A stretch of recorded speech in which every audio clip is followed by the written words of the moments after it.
Daniel chapter 1. In the 3rd year of the reign of King Jehoiakim of Judah, King Nebuchadnezzar of Babylon came to Jerusalem and besieged it. The Lord let King Jehoiakim of Judah fall into his power, as well as some of the vessels of the house of God. These he brought to the land of Shinar, and placed the vessels in the treasury of his gods. Then the king commanded his palace master, Ashpenaz, to bring some of the Israelites of the royal family and of the nobility, young men without physical defect and handsome, versed in every branch of wisdom, endowed with knowledge and insight, and competent to serve in the king's palace. They were to be taught the literature and language of the Chaldeans. The king assigned them a daily portion of the royal rations of food and wine. They were to be educated for 3 years, so that at the end of that time they could be stationed in the king's court. Among them were Daniel, Hananiah, Mishael, and Azariah, from the tribe of Judah. The palace master gave them other names. Daniel he called Belteshazzar, Hananiah he called Shadrach, Mishael he called Meshach, and Azariah he called Abednego. But Daniel resolved that he would not defile himself with the royal rations of food and wine, so he asked the palace master to allow him not to defile himself. Now God allowed Daniel to receive favor and compassion from the palace master. The palace master said to Daniel, "I am afraid of my lord the king. He has appointed your food and your drink. If he should see you in poorer condition than the other young men of your own age, you would endanger my head with the king." Then Daniel asked the guard whom the palace master had appointed over Daniel, Hananiah, Mishael, and Azariah, "Please test your servants for 10 days. Let us be given vegetables to eat and water to drink. You can then compare our appearance with the appearance of the young men who eat the royal rations, and deal with your servants according to what you observe." So he agreed to this proposal and tested them for 10 days. At the end of 10 days it was observed that they appeared better and fatter than all the young men who had been eating the royal rations. So the guard continued to withdraw their royal rations and the wine they were to drink, and gave them vegetables. To these 4 young men God gave knowledge and skill in every aspect of literature and wisdom. Daniel also had insight into all visions and dreams. At the end of the time that the king had set for them to be brought in, the palace master brought them into the presence of Nebuchadnezzar, and the king spoke with them.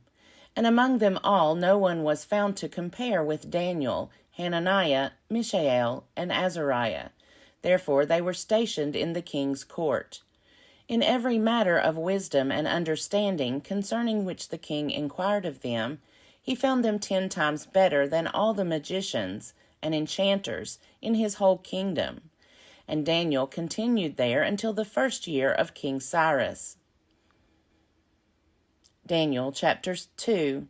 In the 2nd year of Nebuchadnezzar's reign, Nebuchadnezzar dreamed such dreams that his spirit was troubled, and his sleep left him. So the king commanded that the magicians, the enchanters, the sorcerers, and the Chaldeans be summoned to tell the king his dreams. When they came in and stood before the king, he said to them, "I have had such a dream that my spirit is troubled by the desire to understand it." The Chaldeans said to the king in Aramaic, "O king, live forever. Tell your servants the dream, and we will reveal the interpretation." The king answered the Chaldeans, "This is a public decree. If you do not tell me both the dream and its interpretation, you shall be torn limb from limb, and your houses shall be laid in ruins. But if you do tell me the dream and its interpretation, you shall receive from me gifts and rewards and great honor. Therefore tell me the dream and its interpretation." They answered a second time, "Let the king first tell his servants the dream, then we can give its interpretation." The king answered, I know with certainty that you are trying to gain time, because you see I have firmly decreed, if you do not tell me the dream, there is but one verdict for you. You have agreed to speak lying and misleading words to me until things take a turn. Therefore, tell me the dream, and I shall know that you can give me its interpretation. The Chaldeans answered the king, There is no one on earth who can reveal what the king demands. In fact, no king, however great and powerful, has ever asked such a thing of any magician or enchanter or Chaldean. The thing that the king is asking is too difficult, and no one can reveal it to the king except the gods, whose dwelling is not with mortals. Because of this, the king flew into a violent rage and commanded that all the wise men of Babylon be destroyed. The decree was issued, and the wise men were about to be executed, and they looked for Daniel and his companions to execute them.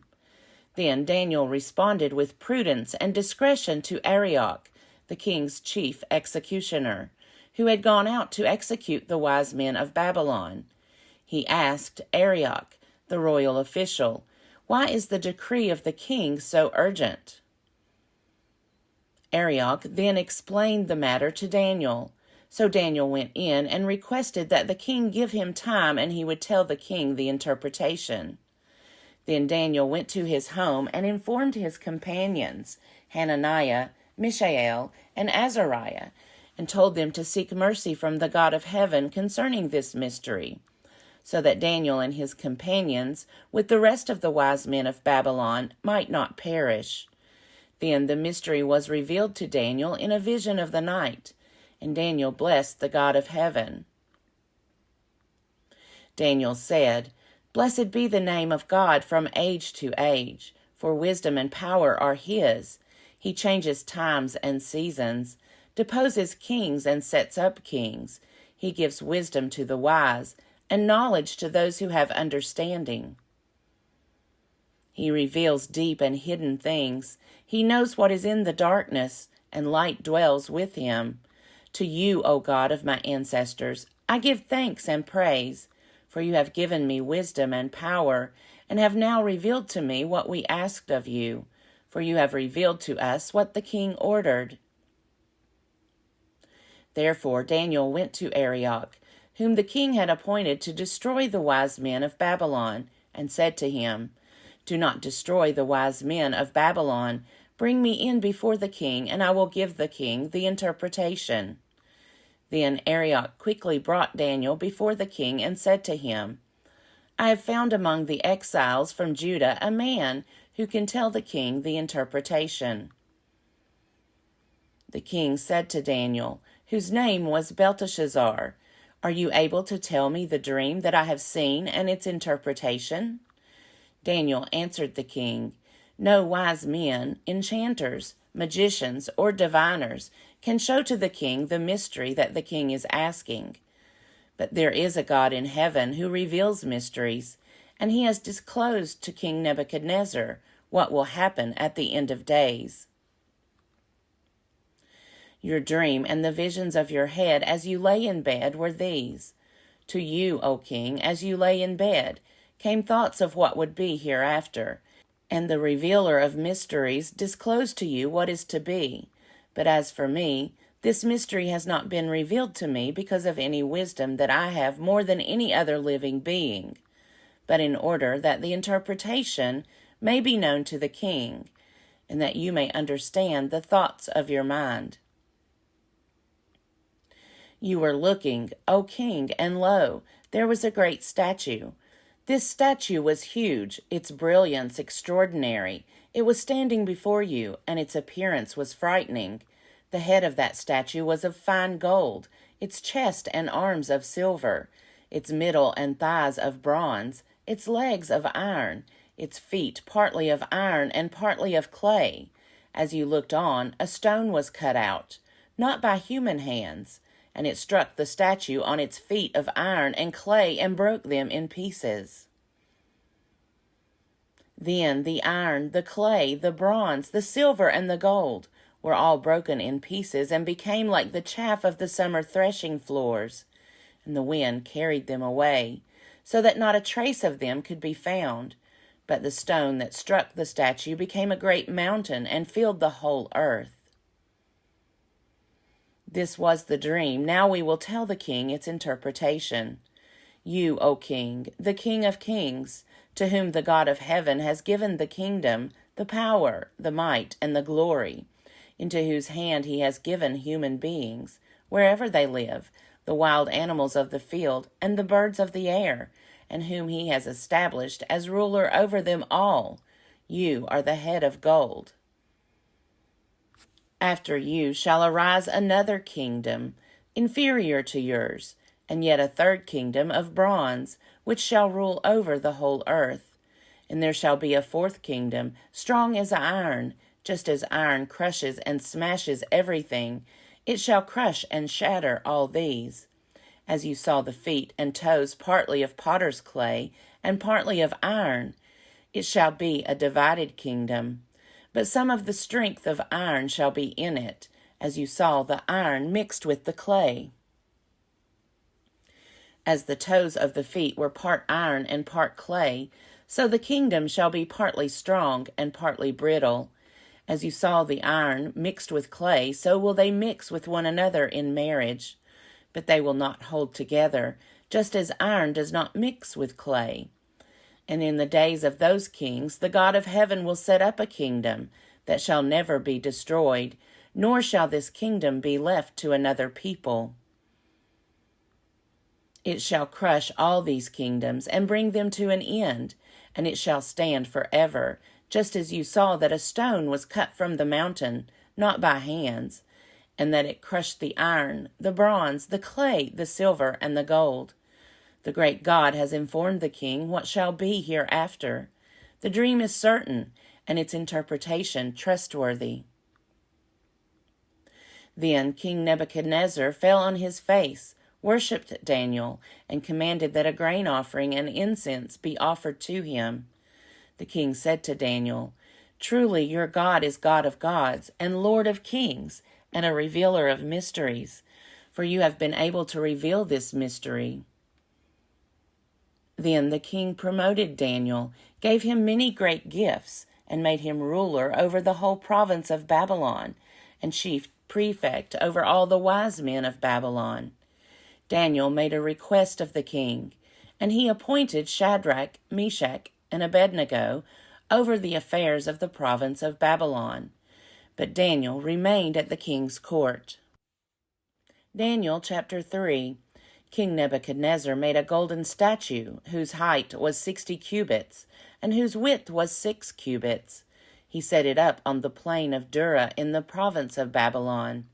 Then King Nebuchadnezzar sent for the satraps, the prefects, and the governors, the counselors, the treasurers, the justices, the magistrates, and all the officials of the provinces, to assemble and come to the dedication of the statue that King Nebuchadnezzar had set up. So the satraps, the prefects, and the governors, the counselors, the treasurers, the justices, the magistrates, and all the officials of the provinces assembled for the dedication of the statue that King Nebuchadnezzar had set up. When they were standing before the statue that Nebuchadnezzar had set up, the herald proclaimed aloud, You are commanded, O peoples, nations, and languages, that when you hear the sound of the horn, pipe, lyre, trigon, harp, drum, and entire musical ensemble, you are to fall down and worship the golden statue that King Nebuchadnezzar had set up. Whoever does not fall down and worship shall immediately be thrown into a furnace of blazing fire. Therefore, as soon as all the peoples heard the sound of the horn, pipe, lyre, trigon, harp, drum, and entire musical ensemble, all the peoples, nations, and languages fell down and worshipped the golden statue that King Nebuchadnezzar had set up. Accordingly, at this time certain Chaldeans came forward and denounced the Jews. They said to King Nebuchadnezzar, O king, live forever. You, O king, have made a decree that everyone who hears the sound of the horn, pipe, lyre, trigon, harp, drum, an entire musical ensemble, shall fall down and worship the golden statue. And whoever does not fall down and worship shall be thrown into a furnace of blazing fire. There are certain Jews whom you have appointed over the affairs of the province of Babylon, Shadrach, Meshach, and Abednego. These pay no heed to you, O king. They do not serve your gods, and they do not worship the golden statue that you have set up. Then Nebuchadnezzar, in furious rage, commanded that Shadrach, Meshach, and Abednego be brought in. So they brought those men before the king. Nebuchadnezzar said to them, Is it true, O Shadrach, Meshach, and Abednego, that you do not serve my gods, and you do not worship the golden statue that I have set up? Now if you are ready, when you hear the sound of the horn, pipe, lyre, trigon, harp, drum, an entire musical ensemble, to fall down and worship the statue that I have made, well and good. But if you do not worship, you shall immediately be thrown into a furnace of blazing fire. And who is the God that will deliver you out of my hands? Shadrach, Meshach, and Abednego answered the king, O Nebuchadnezzar, we have no need to present a defense to you in this matter. If our God, whom we serve, is able to deliver us from the furnace of blazing fire, and out of your hand, O king, let him deliver us. But if not, be it known to you, O king, that we will not serve your gods, and we will not worship the golden statue that you have set up. Then Nebuchadnezzar was so filled with rage against Shadrach, Meshach, and Abednego that his face was distorted. He ordered the furnace heated up 7 times more than was customary, and ordered some of the strongest guards in his army to bind Shadrach, Meshach, and Abednego, and to throw them into the furnace of blazing fire. So the men were bound, still wearing their tunics, their trousers, their hats, and their other garments, and they were thrown into the furnace of blazing fire. Because the king's command was urgent and the furnace was so overheated, the raging flames killed the men who lifted Shadrach, Meshach, and Abednego. But the 3 men, Shadrach, Meshach, and Abednego, fell down, bound, into the furnace of blazing fire.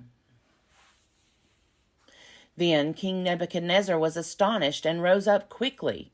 He said to his counselors, Was it not 3 men that we threw bound into the fire? They answered the king, True, O king.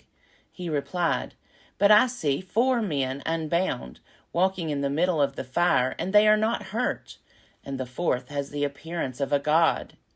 Nebuchadnezzar then approached the door of the furnace of blazing fire and said, Shadrach, Meshach, and Abednego, servants of the Most High God, come out, come here.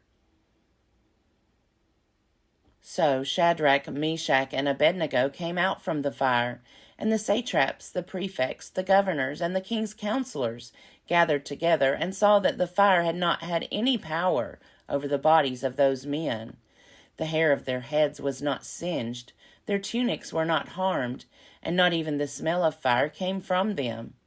Nebuchadnezzar said, Blessed be the God of Shadrach, Meshach, and Abednego, who has sent his angel and delivered his servants who trusted in him.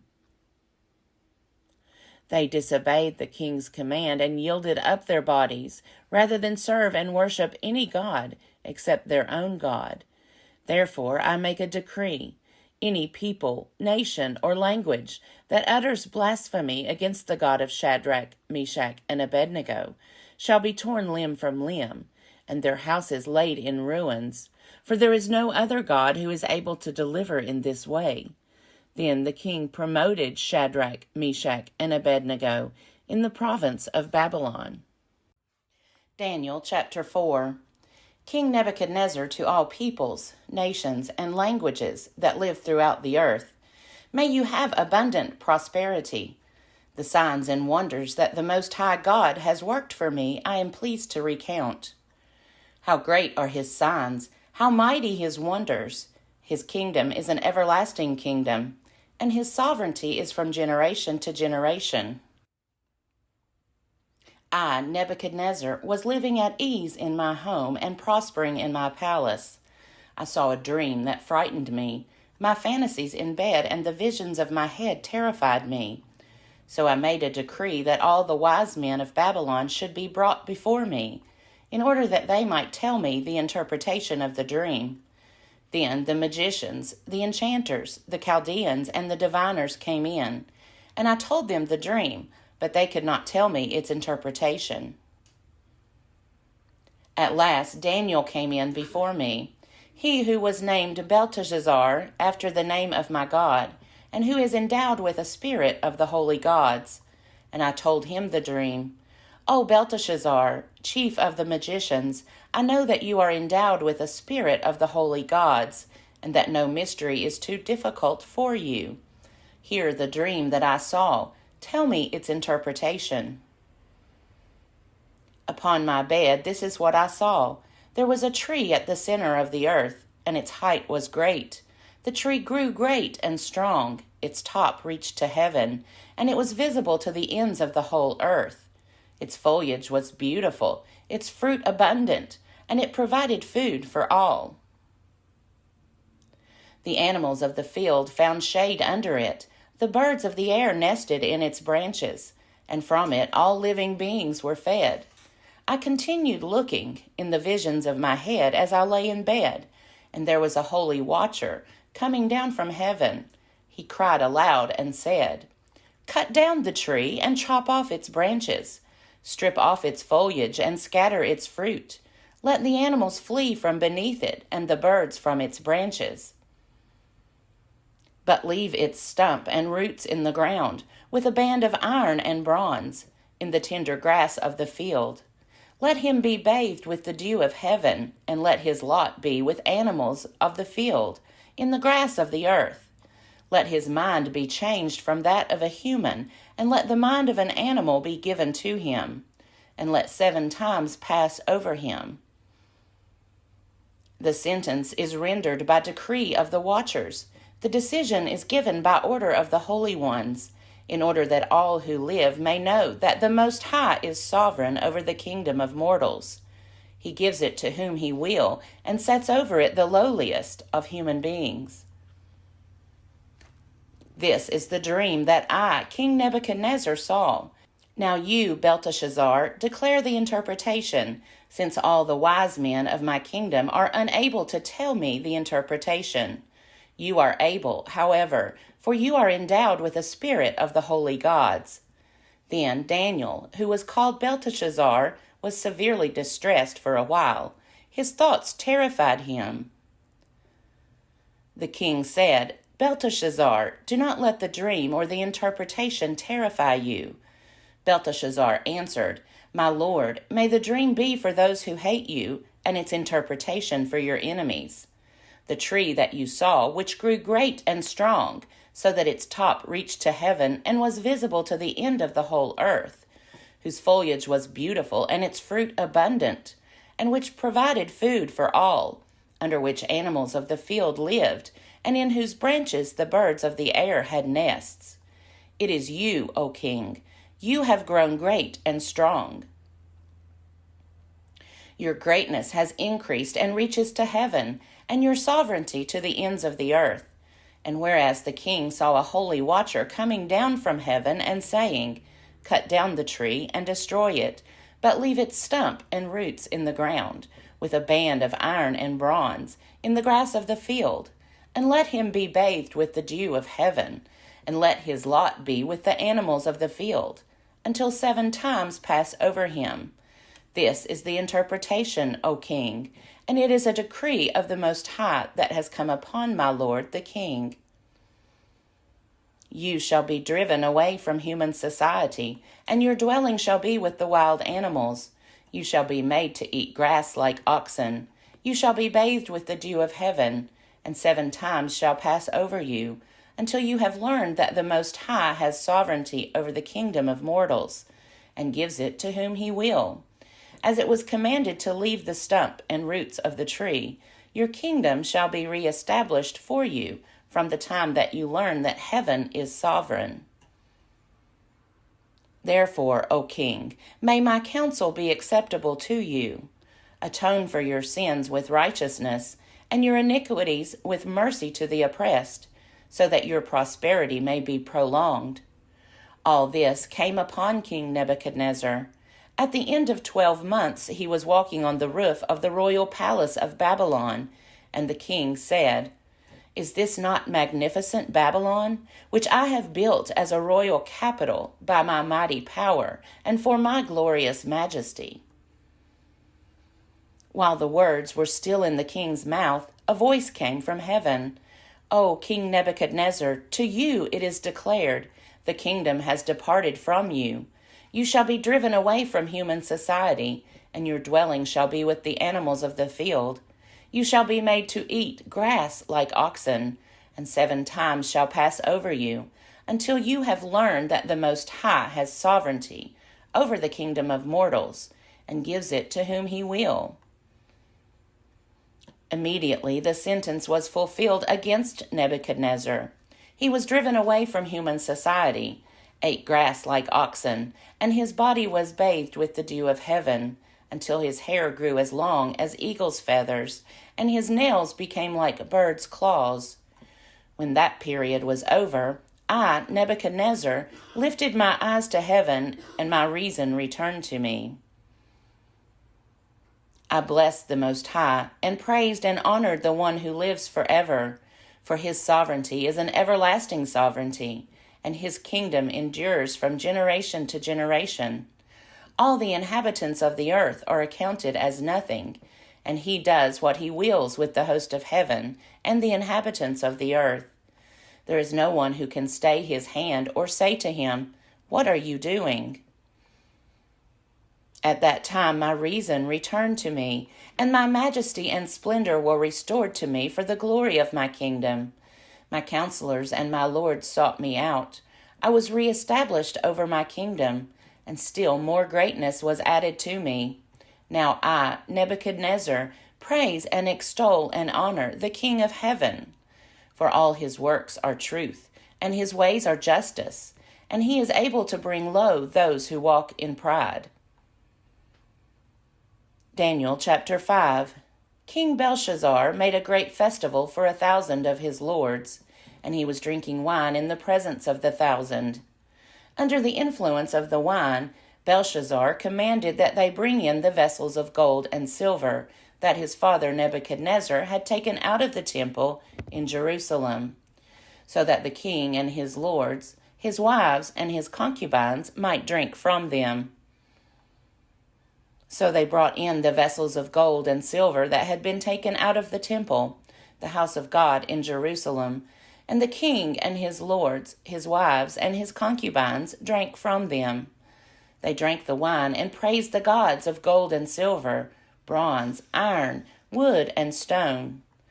Immediately the fingers of a human hand appeared and began writing on the plaster of the wall of the royal palace, next to the lampstand. The king was watching the hand as it wrote. Then the king's face turned pale, and his thoughts terrified him. His limbs gave way, and his knees knocked together. The king cried aloud to bring in the enchanters, the Chaldeans, and the diviners. And the king said to the wise men of Babylon, "Whoever can read this writing and tell me its interpretation shall be clothed in purple, have a chain of gold around his neck, and rank 3rd in the kingdom." Then all the king's wise men came in, but they could not read the writing or tell the king the interpretation. Then King Belshazzar became greatly terrified, and his face turned pale, and his lords were perplexed. The queen, when she heard the discussion of the king and his lords, came into the banqueting hall. The queen said, "O king, live forever. Do not let your thoughts terrify you or your face grow pale. There is a man in your kingdom who is endowed with the spirit of the holy gods. In the days of your father he was found to have enlightenment, understanding, and wisdom like the wisdom of the gods. Your father, King Nebuchadnezzar, made him chief of the magicians, enchanters, Chaldeans, and diviners. because an excellent spirit, knowledge, and understanding to interpret dreams, explain riddles, and solve problems were found in this Daniel, whom the king named Belteshazzar. Now let Daniel be called, and he will give the interpretation."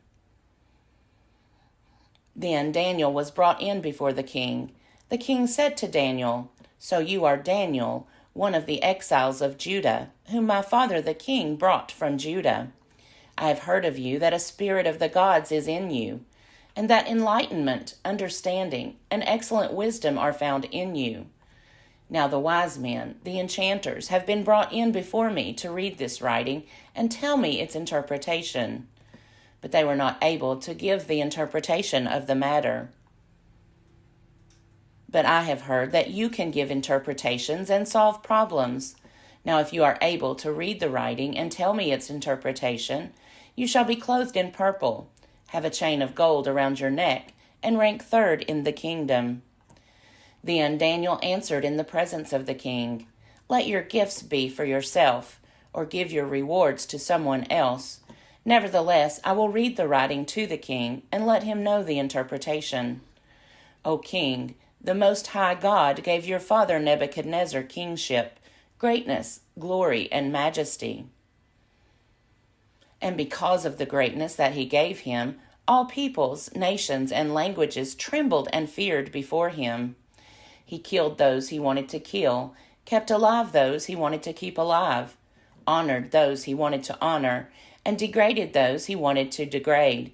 But when his heart was lifted up and his spirit was hardened, so that he acted proudly, he was deposed from his kingly throne, and his glory was stripped from him. He was driven from human society, and his mind was made like that of an animal. His dwelling was with the wild asses. He was fed grass like oxen, and his body was bathed with the dew of heaven, until he learned that the Most High God has sovereignty over the kingdom of mortals, and sets over it whomever he will. And you, Belshazzar, his son, have not humbled your heart, even though you knew all this. You have exalted yourself against the Lord of heaven. The vessels of his temple have been brought in before you, and you and your lords, your wives and your concubines have been drinking wine from them. You have praised the gods of silver and gold, of bronze, iron, wood, and stone, which do not see or hear or know, but the God in whose power is your very breath, and to whom belong all your ways, you have not honored. So from his presence the hand was sent, and this writing was inscribed. And this is the writing that was inscribed: Mene, Mene, Tekel, and Parsin. This is the interpretation of the matter. Mene, God has numbered the days of your kingdom and brought it to an end. Tekel, you have been weighed on the scales and found wanting. Peres, your kingdom is divided and given to the Medes and Persians. Then Belshazzar gave the command, and Daniel was clothed in purple. A chain of gold was put around his neck, and a proclamation was made concerning him that he should rank third in the kingdom. That very night, Belshazzar, the Chaldean king, was killed, and Darius the Mede received the kingdom, being about 62 years old. Daniel chapter 6. It pleased Darius to set over the kingdom 120 satraps, stationed throughout the whole kingdom, and over them 3 presidents, including Daniel. To these the satraps gave account, so that the king might suffer no loss. Soon Daniel distinguished himself above all the other presidents and satraps, because an excellent spirit was in him, and the king planned to appoint him over the whole kingdom. So the presidents and the satraps tried to find grounds for complaint against Daniel in connection with the kingdom. But they could find no grounds for complaint or any corruption, because he was faithful, and no negligence or corruption could be found in him. The men said, "We shall not find any ground for complaint against this Daniel, unless we find it in connection with the law of his God." So the presidents and satraps conspired and came to the king and said to him, "O King Darius, live forever. All the presidents of the kingdom, the prefects and the satraps, the counselors and the governors are agreed that the king should establish an ordinance and enforce an interdict, that whoever prays to anyone, divine or human, for 30 days, except to you, O king, shall be thrown into a den of lions. Now, O king, establish the interdict and sign the document, so that it cannot be changed, according to the law of the Medes and the Persians, which cannot be revoked. Therefore, King Darius signed the document and interdict. Although Daniel knew that the document had been signed, he continued to go to his house, which had windows in its upper room open toward Jerusalem, and to get down on his knees 3 times a day to pray to his God and praise him, just as he had done previously. The conspirators came and found Daniel praying and seeking mercy before his God. Then they approached the king and said concerning the interdict, O king, did you not sign an interdict that anyone who prays to anyone, divine or human, within 30 days except to you, O king, shall be thrown into a den of lions? The king answered, The thing stands fast, according to the law of the Medes and the Persians, which cannot be revoked.